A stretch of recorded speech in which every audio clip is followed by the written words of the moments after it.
Oh my god, people, I have breaking news. At last, we have some new tidbits regarding the 2024 iPad Pros, and I'm happy about that because I don't have to regurgitate things we've already heard about for once. So let's delve into all these new exciting details, as well as some not so exciting leaks about possible delays. Yikes. We'll get around to that. But let's first get the exciting news out of the way. So courtesy of Weibo source Instant Digital, apparently we could see a matte display option for the first time on iPad Pro. So this will be an optional upgrade that will be offered alongside the traditional glossy finish, and apparently this finish will feature a high haze level, and if you're wondering what that means, basically it should be able to block most reflections as one expects, and may also include some sort of fancy blue light blocking technology to help protect your eyes. That's pretty neat. Matte screen protectors are already very popular for the iPads. I've come across many of them on Amazon, so maybe Apple's trying to cash in on that market by directly offering this. Now, like those protectors, this likely won't be a cheap upgrade. I'm expecting it to cost $150 or $170 more over the regular glossy finish, which is crazy to think about considering the OLED iPads themselves are getting more expensive, but hey, there definitely will be many who are interested regardless of the cost because they want the iPad Pros maxed out with all the bloody options. All of this might sound very familiar, by the way, and that's because Apple does offer a Nano Texture upgrade on the Pro display and Studio display. Now, I'm not sure if this so-called matte finish on the iPad Pro is any different, but the Nano Texture essentially does achieve the same thing. It scatters light to minimize glare on the display, though it is better than a traditional matte finish because it has an etched surface which helps preserve the image quality. Usually if you do have a matte finish, the display becomes more dull looking, but Nano Texture basically gives you the best of both worlds, so hopefully we see something like this on the iPad Pro, even though, as I said, it's going to be a very pricey upgrade. It currently does cost $300. Yes, I meant to say $300 to add this to the Studio display. So yeah, this won't be a cheap upgrade, guys. Timothy is going to make a ton of cash off this upgrade. You know what Timothy can't make cash off though? You subscribing to the channel, of course.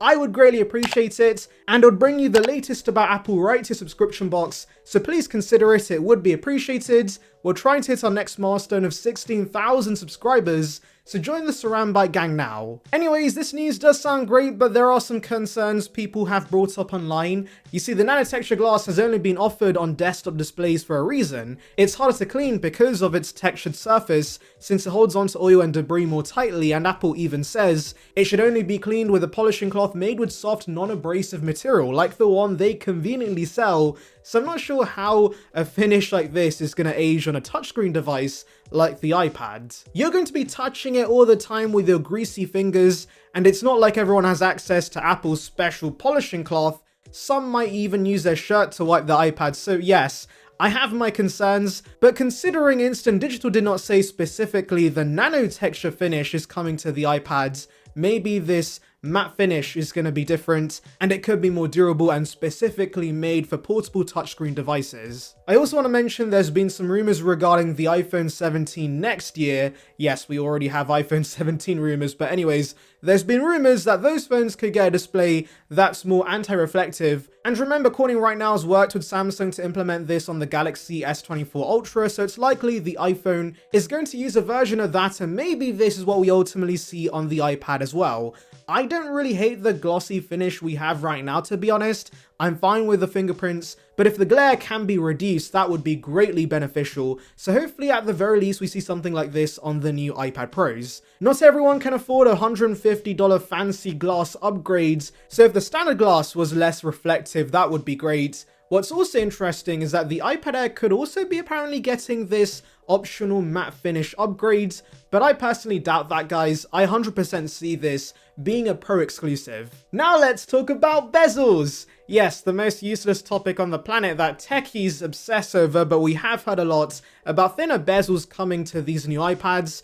Gurman told us early on that Apple was going to use lipo technology to shrink the bezels, similar to what they did with the iPhone 15 Pro, and now we have further details regarding this from Mr. Instant Digital. The leaker mentions the 11 11-inch iPad Pro is going to have a bezel that's 7.12mm, and the large iPad Pro is going to have a bezel that's 7.08mm, so this is around 10 to 15% thinner than the current models, and that sounds like a hefty reduction, but then someone made a mock-up based on these numbers, and I'll be honest guys, this basically looks the same. You know that meme from The Office? That's what comes to mind when I see this, because I really cannot tell a difference. I was really expecting the thinner bezels to make these iPads look a lot more modern, but no, that's not really the case. Now yes, if you zoom in, you can see they're slightly smaller, but this really does essentially look like the same iPads we've had since 2018, so I kind of feel vindicated in a way, because I've been telling everybody this so-called redesign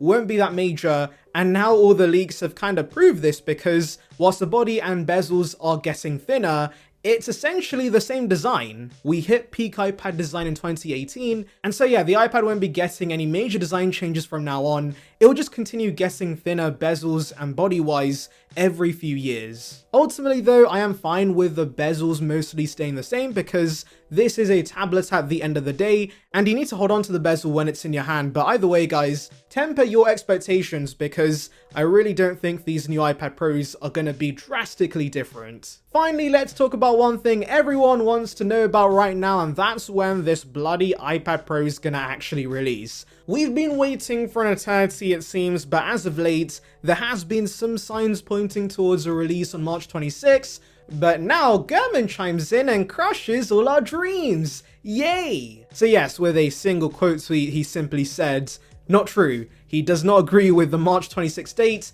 which is fine, but what's annoying is the man fails to clarify. If you disagree with what the other leakers are saying, at least tell us what you think. Is it coming earlier? Is it coming later?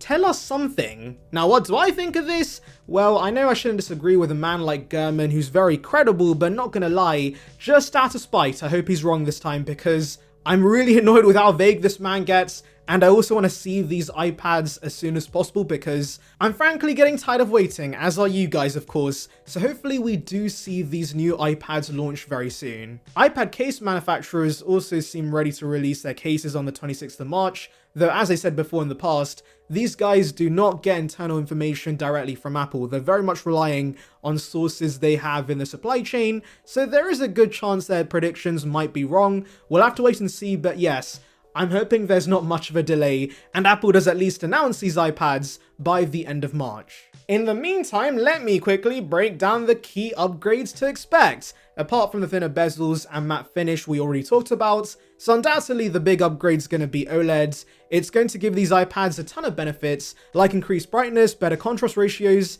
lower power consumption, and also LTPO text so the display can now go down to 10Hz to improve endurance. Obviously, we're also getting the typical spec refresh with this iPad, so it should have the relatively new M3 chipset, which is going to be utterly overkill for iPadOS. There's also talk about MagSafe wireless charging, which I'm still pretty mixed on. I'd much rather have the Mac version of MagSafe because it would also improve the charging speeds on the iPad, but anyways, there's also talk regarding a new Magic Keyboard with a larger trackpad, an aluminium top shell, as well as a 3rd generation Apple Pencil. And actually I do want to mention, because we're now getting a matte finish, maybe that's why there's a 3rd generation pencil in the works, because I don't expect the current pencil to work well with a matte display, so maybe they're going to give us additional grip on the tip of the 3rd gen. We'll have to see what changes they implement, but yes, that is in the works. Anyways, let me know your thoughts in the comments, make sure to like and subscribe for more content like this, and thank you for watching.